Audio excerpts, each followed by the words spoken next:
चलिए,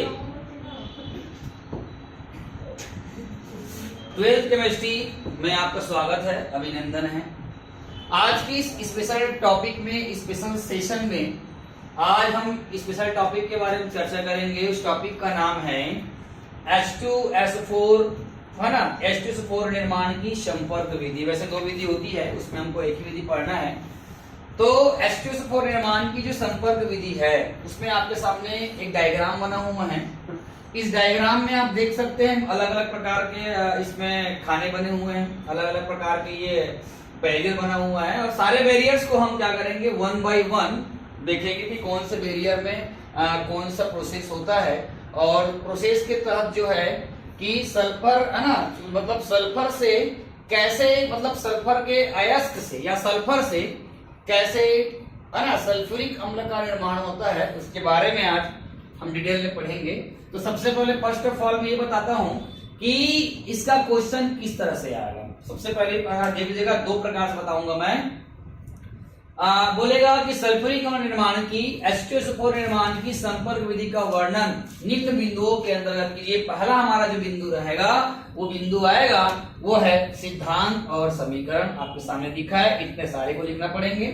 उसके बाद आएगा नामांकित चित्र आएगा, आपको दिख रहा होगा, डायग्राम हो गया। और डायग्राम के बाद आता है दो उपयोग। तो इस तरह से इस लेवल में क्वेश्चन पूछे जाएंगे। ये पहला प्रश्न हो गया। दूसरा प्रश्न ये है कि H2SO4 निर्माण की जो संपर्क विधि है, उस विधि का वर्णन आवश्यक समीकरणों सहित, है ना, आवश्यक समीकरणों सहित क्या करेंगे, जो परिरक्षण जो बॉक्स है, परिरक्षण जो है या संपर्क जो कक्ष है, वहां से प्रारंभ करते हुए आप वर्णन कीजिए। ऐसा प्रश्न पूछा जाता है। तो आइए हम बात करते हैं। फर्स्ट ऑफ ऑल में हमारे पास लिखा होगा है यहाँ पे बर्नर। ये बर्नर है। बर्नर मतलब होता है, एक प्रकार के बोल सकते हैं, जहां पर गर्म करने का प्रोसेस होता है, बर्नर है। तो बर्नर में सबसे पहले हम लोग लेंगे सल्फर या सल्फर का कोई अयस्क। उस अयस्क में हम लोग ले सकते हैं कॉपर पायराइड भी ले सकते हैं, जिसमें सल्फर होता है। उसको हम लोग सबसे पहले फर्स्ट ऑफ ऑल में बर्नर में लेंगे। अब एक के बाद आप स्टेप देखते जाइएगा। बर्नर में लेने के बाद सबसे पहले हम लोग क्या करेंगे, सल्फर को बर्न करेंगे, जलाएंगे। तो बर्नर को जलाएंगे तो सल्फर उसमें है, तो सल्फर जो है ऑक्सीजन की उपस्थिति में क्या बनेगा, सल्फर डाइऑक्साइड बनेगा। अर्थात हमारा जो पहला जो मेथड है, सिद्धांत और समीकरण में सल्फर डाइऑक्साइड का निर्माण करना है। तो सल्फर डाइऑक्साइड का निर्माण करेंगे तो पहले हम लोग सल्फर लेंगे और ऑक्सीजन के अधिक मात्रा में गर्म करेंगे, तो हमें क्या मिलेगा, सल्फर डाइऑक्साइड मिलेगा। तो ये हमारा पहला प्रोसेस हुआ। अब पहला प्रोसेस से लेके इतना प्रोसेस तो आपका यूं ही निकलेगा, ऐसा ही निकलेगा। तो देखिए ध्यान से, हमारा जो सल्फर डाइऑक्साइड यहाँ पे सल्फर से जो बर्न होके जो बना है, वो अगली स्टेप, मतलब इसको बोलते हैं, है ना, डस्ट चेम्बर, मतलब धूल कक्ष। धूल कक्ष मतलब होता है जहां पे धूल को हटाया जाता है। सल्फर डाइऑक्साइड यहाँ गया। यहां जाने के बाद हमारे पास लिखा हुआ स्टीम, मतलब भाप। यहां से क्या होगा, भाप, गर्म भाप यहां से क्या करेगा, आएगा। इधर से गया क्या है, सल्फर डाइऑक्साइड। अब यहाँ पे सल्फर डाइऑक्साइड में धूल के कण होंगे, तो ये भाप के संपर्क में आने से धूल के कण क्या करेंगे, नीचे बैठ जाएंगे। और सल्फर डाइऑक्साइड जो गैस रहेगा, वो अगली प्रोसेस में उसको क्या करेंगे, हम लोग कूलिंग जो पाइप दिखाई दे रहा है आप लोग को, शीतलन यहाँ पे जो पाइप दिखा रहा है, वहां जाएंगे। क्योंकि ये पाइप के अगल बगल में पानी की जैकेट लगी होती है। ये पानी की जैकेट जो होता है, जब ये सल्फर डाइऑक्साइड जब जाएगा तो इसका टेम्परेचर बहुत यहाँ पे हाई रहता है। अब टेम्परेचर को हमको, इस पूरे प्रोसेस के लिए हमको टेम्परेचर चाहिए लगभग 100 डिग्री सेंटीग्रेड। इसलिए शीतलक या कूलिंग पाइप से इसको क्या करते हैं, गुजारते हैं। अब ऐसा करने से सल्फर डाइऑक्साइड जो एकदम गर्मा गर्म था, वो ठंडा हो गया। ठंडा होने से उसका टेम्परेचर हमने कितना कर लिया, 100 डिग्री सेंटीग्रेड कर लिया। अब 100 डिग्री सेंटीग्रेड सल्फर डाइऑक्साइड को फिर से हम डालेंगे कहां, आप देख सकते होंगे यहाँ वाटर लिखा होगा। यहाँ वाटर पानी का बौछारे आएगा और यहाँ पर जो सल्फर डाइऑक्साइड गैस है वो जाएगा।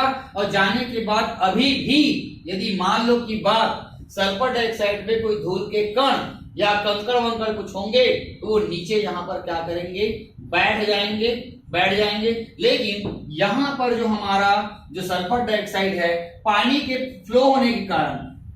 फ्लो होने के कारण सल्फर डाइऑक्साइड एकदम क्या हो जाएगा, नमी युक्त हो जाएगा, मतलब सल्फर डाइऑक्साइड में नमी आ जाएगी। अब नमी आएगी, उस नमी को दूर करने के लिए हम अगला स्टेप आपको देख रहे हो, अगला स्टेप जो हमारा गया है वो है आपका H2SO4 के लिए आपको देख रहा होंगे। ये यहां से क्या होगा, सल्फर H2SO4 की सांद्र H2SO4 यहां से गिरेगा, और गिरने के बाद यहां से जो SO2 गैस गया है, तो सल्फर डाइऑक्साइड में उपस्थित जो नमी रहेगा, वायु की मात्रा रहेगा, है ना, समझ में आ रहा है, वो क्या करेगा, H2SO4 क्या करेगा, सौंप देगा। मैं आप लोग को बताया था स्टार्टिंग में, फास्फोरस पेंटाऑक्साइड या H3PO4 या H2SO4 या CO3 या CaCl2, ये सबके संपर्क में आने पर पानी क्या हो जाता है, सोख लेता है।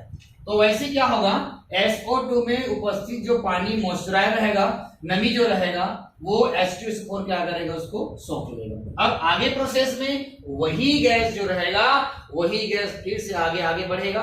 ये आगे बढ़ते बढ़ते आपको दिखाई दे रहा है शोधक कक्ष दिखाई दे रहा है, और शोधक कक्ष को हम लोग बोलते हैं आर्सेनिक प्यूरिफायर बोलते हैं। मतलब प्यूरिफिकेशन के लिए सल्फर डाइऑक्साइड गैस को यहाँ पे लाया जाएगा, और यहाँ पे FeOH फेरिक हाइड्रोक्साइड का एक ना कहना चाहिए सॉल्यूशन टाइप का रहेगा, यहाँ पे लगा रहेगा। क्यों ऐसा करना पड़ेगा, क्योंकि ऐसा माना जाता है कि सल्फर में या सल्फर डाइऑक्साइड में आर्सेनिक की अशुद्धियां होती है। आर्सेनिक बोले तो A और S, तो आर्सेनिक की अशुद्धियों को दूर करने के लिए FeOH ओल्ट्राइज का यूज करते हैं। यहां से सल्फर डाइऑक्साइड गैस आया और यहाँ ये बैठा हुआ है, इनके शुद्धिकरण से ये आर्सेनिक जो होता है वो इसमें डिसॉल्व हो जाता है, खत्म हो जाता है। क्यों इसका यूज करते हैं, और इस खंड का यूज क्यों करते हैं, क्योंकि यदि हम लोग इसका यूज नहीं करेंगे तो सल्फर डाइऑक्साइड गैस में डायरेक्ट वो आर्सेनिक आके ये वाले पूरे प्रोसेस को भंग कर सकता है। क्योंकि यहाँ पे वेनेडियम पेंटाऑक्साइड नामक उत्प्रेरक रहता है, कैटलिस्ट रहता है, उसको वो पॉइजन कर सकता है, विषाक्त कर सकता है, जहरीला बना सकता है। इसलिए यहाँ पर आर्सेनिक को यहाँ निपटाना बहुत ही जरूरी होता है। अब यहाँ पे आप देख सकते हैं, जैसे ही यहाँ पे आया SO2 आया, आने के बाद ये FeOH पूरा इसको शुद्धिकरण कर लेगा। अब शुद्धिकरण करने के बाद आगे बढ़ते हैं, तो वहीं पर आता है टेस्टिंग बॉक्स। टेस्टिंग बॉक्स जो होता है एक बंद अंधेरे कमरा जैसा रहता है, वहीं पर एक कोंटे से सल्फर डाइऑक्साइड गैस को डालते हैं, और एक तरफ जो है प्रकाश का भी मतलब प्रकाश का फोकस करते हैं। अब फोकस करेंगे तो फोकस करने से यदि सल्फर डाइऑक्साइड गैस में अभी भी यदि धूल के कण और कुछ भी चीज अगर मौजूद हो तो प्रकाश पड़ने से वो प्रकीर्णित हो जाएगा, और प्रकीर्णित हो जाने के कारण वो टिंडल प्रभाव दिखाएगा। तो अभी आपको मालूम चल जाएगा कि भैया ये SO2 जो गैस आया है उसमें भी अशुद्धियां अभी भी बची हुई है। तो कैसे मालूम चलेगा कि बंद अंधेरे कमरे में हम क्या करेंगे, दिख रहा है आपको, यहाँ हम लोग प्रकाश छोड़ेंगे। प्रकाश छोड़ने से जो SO2 गैस है, अगर मान लो धूल के कण हैं तो प्रकीर्णित होंगे और टिंडल प्रभाव शो करेगा। इस कंडीशन में फिर शुद्धिकरण होने के बाद ये आगे बढ़ेगा। अब पंप की सहायता से आगे बढ़ेगा। आगे बढ़ने के बाद हमारा जो मेन है कांटेक्ट प्रोसेस में आ जाएगा। तो ऊपर से इधर से आया है क्या, SO2 गैस, और ये पूरे जो कांटेक्ट जो प्रोसेस दिख रहा है उसमें रखा हुआ है क्या, ऑक्सीजन। तो यहाँ पे हम बोल सकते हैं संपर्क कक्ष में होने वाली अभिक्रिया अब यहाँ पे हो रही है। यहाँ भी कुछ नहीं हुआ है, शुद्धिकरण बस हुआ है ना। अब संपर्क कक्ष में होने वाली विक्रिया में SO2 का SO3 में ऑक्सीकरण, क्योंकि ऑक्सीजन का योग होना मतलब ऑक्सीकरण, तो ये जुड़ के क्या बना लेगा, SO3। अब यहां से SO2 आया और यहाँ पे ऑक्सीजन है, तो यहाँ पे ऑक्सीजन और SO2 के मिश्रण से यहाँ पर क्या बन जाएगा, सल्फर ट्राइऑक्साइड बन जाएगा। और यहाँ पे जो उत्प्रेरक यूज करेंगे वो वेनेडियम पेंटाऑक्साइड, क्योंकि ये जल्दी उपलब्ध हो जाता है और सस्ता भी है और जल्दी खराब नहीं होता है। यहाँ पे 4 प्रकार का उत्प्रेरक यूज कर सकते हैं, लेकिन 4 प्रकार में सबसे आपके बुक में दिया हो देख लेंगे। ये V2O5 सबसे किफायती कम समय में जल्दी मिल जाता है ना, किफायती होता है, आसान होता है, सस्ता होता है, टिकाऊ होता है। और अगर सल्फर डाइऑक्साइड से कोई, अगर मान लो की बात SO2 के साथ आर्सेनिक आ भी गया होगा तो यहाँ पे वेनेडियम पेंटाऑक्साइड इसको छोड़ेगा नहीं, उसको वहीं पर क्या कर देगा, खत्म कर देगा। अगर आप दूसरा उपयोग करोगे, दूसरा उपयोग यूज करोगे, मतलब ये उत्प्रेरक यूज करोगे, तो हो सकता है वो सल्फर डाइऑक्साइड के साथ आए हुए आर्सेनिक से क्रिया करके वो ब्लास्ट कर सकता है या खराब कर सकता है। इसलिए V2O5 का यहाँ पर उपयोग करना पड़ता है, ये उत्प्रेरक यूज करेंगे, क्योंकि अगर ऐसा नहीं करेंगे तो ये माध्यम जहरीला हो जाएगा और ये नहीं मिलेगा। इस प्रकार से हमारा अगला स्टेप जाता है SO3, यहां से जाएगा, कहां जाएगा आपको पता होगा, और ना अवशोषण या अवशोधन कक्ष में जाएगा, जहां से ऊपर से